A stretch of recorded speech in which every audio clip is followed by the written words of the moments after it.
Hi friends, welcome back to Rush vlogs. ನಾನು ಮಾಡ್ತಿರೋ vlog ಬಂದು ಇವತ್ತು ನಾನು ಮಾರ್ನಿಂಗ್ ಆಲ್ರೆಡಿ ವ್ಲಾಗ್ನ ಅಪ್ಲೋಡ್ ಮಾಡಿದ್ದೀನಿ. ಗುರುಪೌರ್ಣಿಮಾ ಪೂಜೆ ಮಾಡಿದ್ದು. ಪೂಜೆ ಮಾಡೋಕ್ಕೆ ಮುಂಚೆ ನಾವು ಗುರು ರಾಘವೇಂದ್ರ ಸ್ವಾಮಿ ಮಠಕ್ಕೆ ಹೋಗಿದ್ವಿ. ಆ ವಿಡಿಯೋನ ನಾನು ಆಲ್ರೆಡಿ ಹಾಕಿದ್ದೀನಿ. ಅಲ್ಲಿ ಸರಿಯಾಗಿ ದರ್ಶನ ಆಗಿಲ್ಲ ಅಂತ ಹೇಳಿ ನಾವು ಸಂಜೆ ಇಲ್ಲಿ ಗುರು ಸಾಯಿಬಾಬಾದು ಟೆಂಪಲ್ ಇತ್ತಲ್ವಾ, ಅಲ್ಲಿ ಹೋಗೋಣ ಅಂತ ಹೊರಟ್ವಿ. ನಾವು ಇಲ್ಲಿ ಮನೆ ಬಿಡೋಷ್ಟರಲ್ಲಿ 7:30 ಮೇಲಾಗಿತ್ತು. ನೋಡಿದರೆ ಅಲ್ಲಿ ಫುಲ್ಲು ಕ್ಯೂ ನಿಂತಿದ್ರು. ನಮಗೆ ಹೋಗೋಕ್ಕೆ ಆಗ್ತಾ ಇರಲಿಲ್ಲ. ದರ್ಶನ ಆಗಬೇಕು ಅಂದರೆ ಒಂದು ಮಿನಿಮಮ್ ಅಂದರೆ ಒಂದು 3-4 ಅವರ್ಸ್ ಬೇಕಿತ್ತು. ಸೊ ನಾವು ಇಲ್ಲೇ ಮುಂದೆಗಡೆ ನೋಡೋಣ ಅಂತ ಬಂದ್ವಿ. ನೋಡಿದ್ರೆ ಅಲ್ಲಿ ಒಂದು 2 ಕಿಲೋಮೀಟ್ರಷ್ಟು ಕ್ಯೂ ನಿಂತಿದ್ರು.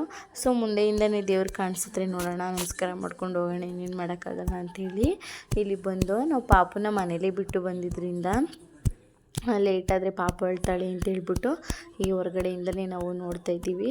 ನೆಕ್ಸ್ಟು ಅಲ್ಲಿ ನನ್ನ ಮಗಳು ಬಲೂನ್ನ ನೋಡ್ಬಿಟ್ಟು ಬಲೂನ್ ಬೇಕು ಅಂತೇಳಿ ಬಲೂನ್ನ ಕೂಡ ತೆಗೆಸ್ಕೊಂಡ್ಳು. ಇಲ್ಲಿ ಒಂಥರ ಮಿನಿ ಜಾತ್ರೆ ಥರನೇ ಹಾಕ್ಕೊಂಡಿದ್ರು ಗುರುವಾರ ಪೌರ್ಣಿಮೆ ದಿನ.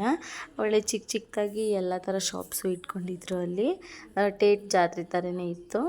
ಸೊ ಅದನ್ನೆಲ್ಲ ನೋಡಿಕೊಂಡು ನಮಗೆ ಏನು ಬೇಕಾದ್ರೆ ತಗೊಂಡು ನೋಡಿ. ಇಲ್ಲಿ ಕ್ಯೂ ತೋರಿಸ್ತಿದ್ದೀನಿ ನಾನು. ಫುಲ್ಲು ಟೆಂಪಲಿಂದ ಹಿಡಿದು ಇಲ್ಲಿ ಫುಲ್ಲು ಉದ್ದ ರೋಡ್ ಉದ್ದಕ್ಕೂ ಈ ಥರ ಕ್ಯೂ ನಿಂತ್ಕೊಂಡಿದ್ರು. ಹೆವಿ ಕ್ಲೌಡ್ ಇತ್ತು. ಸೊ ಅಲ್ಲಿ ಪೊಲೀಸ್ಗಳೆಲ್ಲ ಅಲ್ಲೇ ನಿಂತಿದ್ರು. ಈ ಕ್ಲೌಡಲ್ಲಿ ನಾವು ದರ್ಶನ ಮಾಡೋಕ್ಕಾಗಲ್ಲ ಅಂತೇಳಿ ಹೊರಗಡೆಯಿಂದನೇ ದೇವ್ರಿಗೆ ಕೈ ನಮಸ್ಕಾರ ಮಾಡಿಕೊಂಡು ನಾವು ರಿಟರ್ನ್ ಆಗ್ತಾಯಿದ್ದೀವಿ.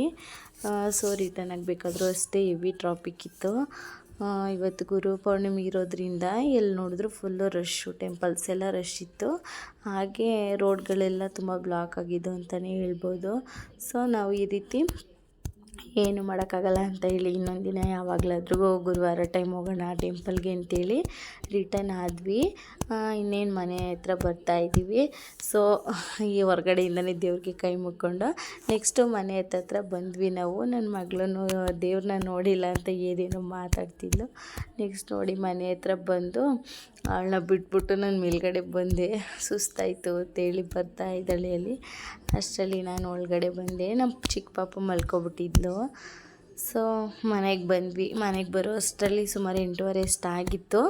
ನಾನು ಬರೋ ಅಷ್ಟರಲ್ಲಿ ಪಾಪ ಮಲ್ಕೊಂಡಿದ್ಲು. ಈ ಥರ ಇತ್ತು ನನ್ನ ಈ ದಿನ.